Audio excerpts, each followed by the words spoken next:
Estimados irmãos espíritas e não espíritas, sejam bem-vindos ao nosso canal.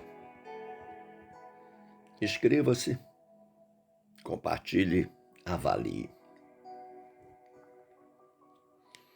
Abraço a todos os irmãos do Centro Espírita Lar Sem Fronteiras, na cidade do Recife, em Pernambuco, com renovada alegria, agradecendo a presença de todos e desde já lhes convidando para reflexionarmos sobre mais um tema de nossa amada doutrina dos Espíritos. Uma boa noite para todos nós. O caminho de toda criatura humana é cheio de surpresas e tentações. As primeiras desafiam o estado de vigilância mental e de observação da existência, enquanto as tentações se nos apresentam com a proposta de desafio à nossa capacidade de resistência ante as seduções da vida. Tendo a liberdade de escolher o tema, graças à gentileza da direção da casa,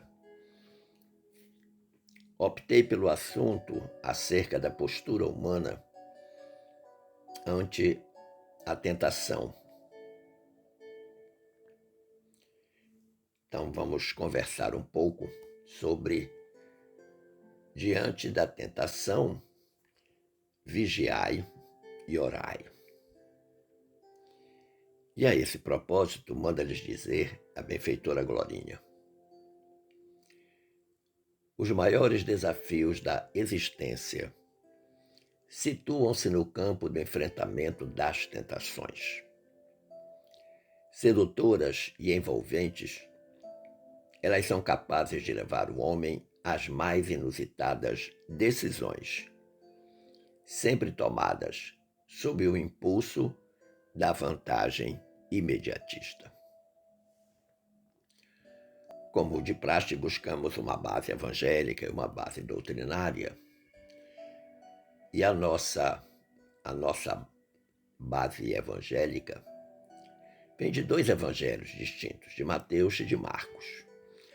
Evangelho de Mateus, capítulo 26, versículo 38. Disse Jesus: a minha alma está profundamente triste, numa tristeza mortal. Fiquem aqui e vigiem comigo. E o Evangelho de Marcos, vem do capítulo 13, versículos 33, também uma fala de Jesus: olhai, vigiai e orai, porque não sabeis quando chegará o tempo. O contexto destas duas bases evangélicas vem daquele momento em que Jesus, depois de fazer a última ceia com seus apóstolos, se dirige até o Jardim das Oliveiras, onde ele será preso pelos guardas do Sinédrio e dará início a toda a triste e dolorosa passagem da sua crucificação, que acontecerá no dia seguinte, na sexta-feira.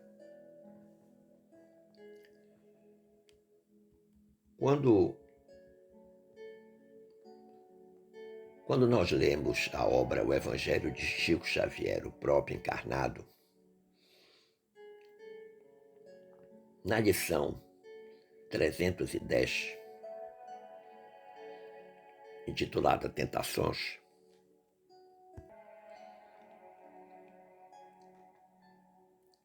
cujo título dessa lição 310 é Tentações, e Chico diz assim: o mal está em nós mesmos, em nossas tentações que nascem de nós. Ninguém nos tenta.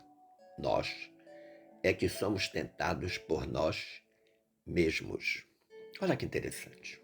Principalmente quando ele diz ninguém nos tenta. Que às vezes nós temos o hábito de responsabilizar terceiros pelos nossos equívocos, dizendo que eles foram responsáveis pela tentação que desagou no nosso erro. E quando nós lemos o Evangelho por Emmanuel, volume 1, Comentários ao Evangelho de Mateus, lá na lição 218 está escrito: somos tentados invariavelmente de acordo com a nossa própria natureza. A perturbação não lançaria raízes no solo de nossa alma se aí não encontrasse terreno adequado. Olha que interessante. O pensamento do benfeitor Emmanuel casa, se ajusta com o de Chico Xavier. Advindo daí algo importante, qual seja a nossa vigilância com os sentimentos, os pensamentos, as palavras e as ações. Razão do aconselhamento de Jesus quando disse: orai e vigiai.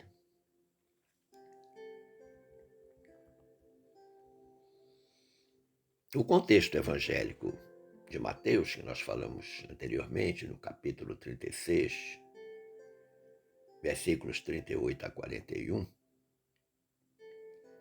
Jesus assim falou. Disse-lhes então: a minha alma está profundamente triste, numa tristeza mortal. Fiquem aqui e vigiem comigo.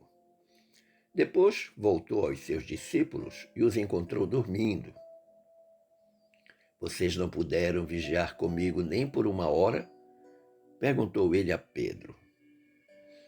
Vigiem e orem, para que não caiam em tentação. O espírito está pronto, mas a carne é fraca, disse Jesus. Que lições nós podemos extrair do contexto evangélico de Mateus, desses versículos 38 a 41? A primeira lição, a humanidade de Jesus revelada através do que ele chamou de tristeza mortal. Por certo que naquele momento ele estava experimentando uma ingratidão por parte dos seus apóstolos e, ao mesmo tempo, sabendo o que ia acontecer, uma ingratidão também para com todos aqueles que ele havia curado de doenças físicas, de doenças morais, de doenças espirituais, que Jesus sabia o que ia acontecer. A segunda lição é o desvio da atenção dos apóstolos para os interesses menores.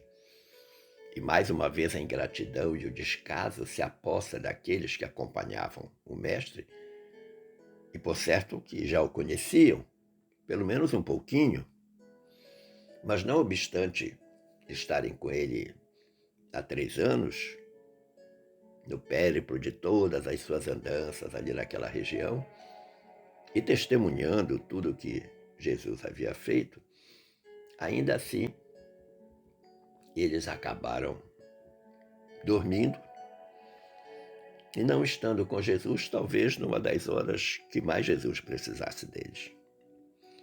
E a terceira lição do contexto evangélico de Mateus são as ferramentas ou os instrumentos que Jesus oferece para que os apóstolos não caiam ou não caíssem em tentação. Vigiai e orai. Em algumas citações dessa frase de Jesus tem: olhai, vigiai e orai. Em relação ao contexto evangélico de Marcos, que está lá no capítulo 13, versículo 33, aí vai aparecer o verbo olhar. Jesus disse: olhai, vigiai e orai, porque não sabeis quando chegará o tempo. Olha que interessante. Que lições podemos tirar desse contexto evangélico de Marcos? A primeira lição é uma pergunta. Por que Jesus falou-lhes inicialmente, olhai? O olhar é um mecanismo fisiológico operado através da visão, através dos olhos, e pelo qual tomamos contato com a realidade que nos cerca.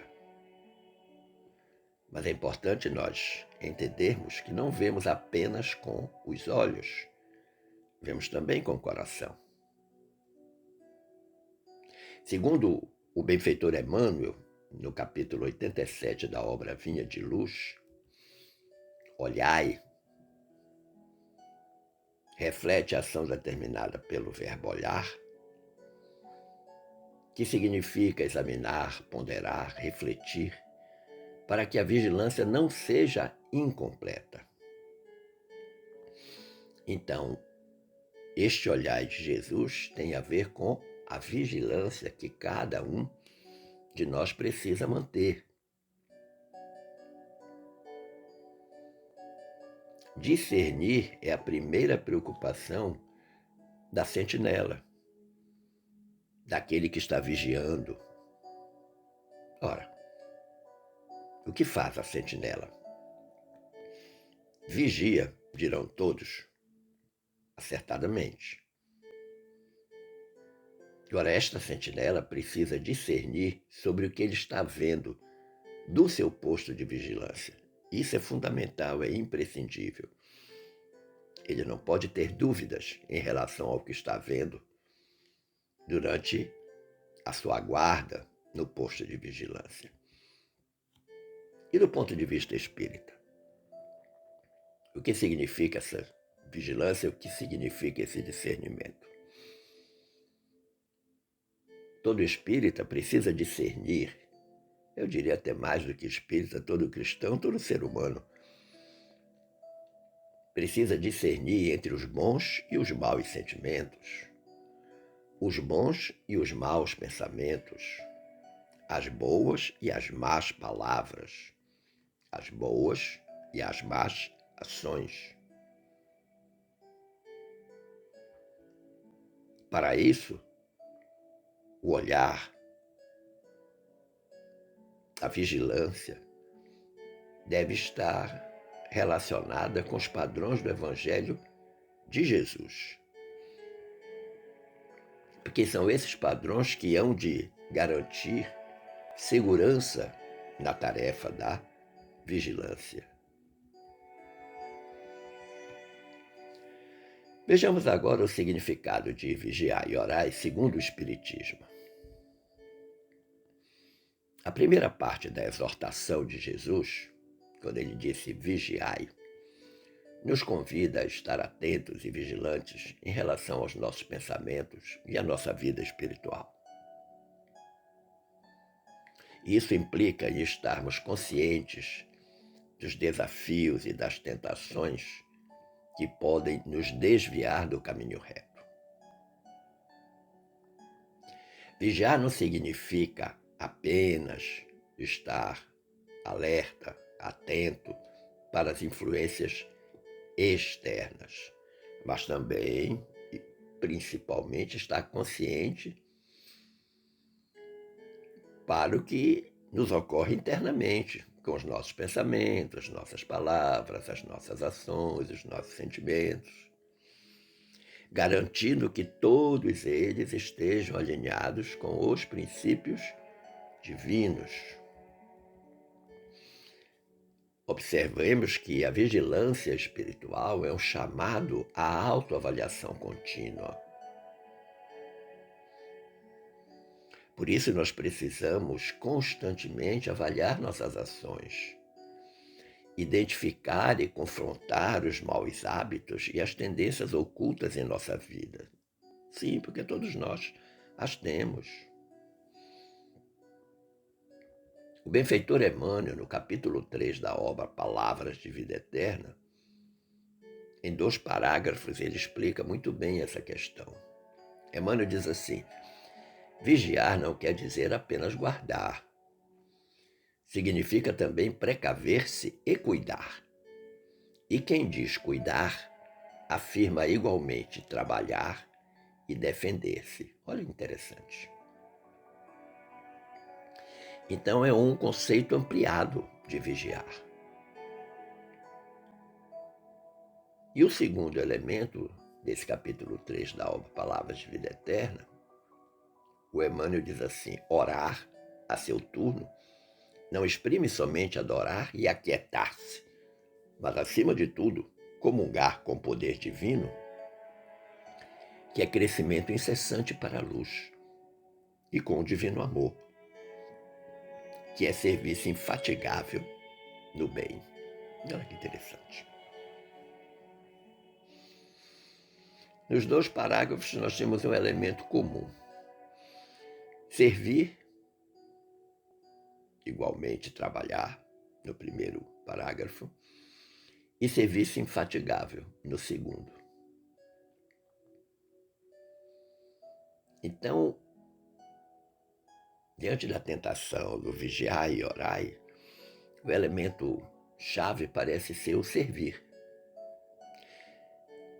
Agora, é preciso tomar cuidado com o significado da palavra, do verbete infatigável, que está no segundo parágrafo lá da orientação de Emmanuel, no capítulo 3 da obra Palavras de Vida Eterna. Infatigável é um adjetivo de 2 gêneros. No primeiro, significa que não sente ou revela fadiga, aquela pessoa que é incansável. E o segundo significado denota zelo, persistência, desvelado, diligente, extremoso. É nesse sentido, exatamente nesse sentido, que Emmanuel está empregando a palavra infatigável. Quando ele diz orar a seu turno não exprime somente adorar e aquietar-se, mas acima de tudo comungar com o poder divino, que é crescimento incessante para a luz, e com o divino amor, que é serviço infatigável no bem. O trabalho no bem deve ter todas essas características apontadas no significado, no segundo significado de infatigável, qual seja zelo, persistência, desvelo, diligência, extrema dedicação. Isso tudo deve fazer parte desse trabalho infatigável que nós realizamos.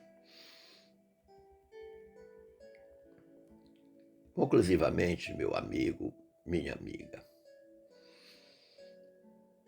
nenhum lidador vinculado à Terra se encontra integralmente livre das tendências inferiores, livre das tentações mundanas.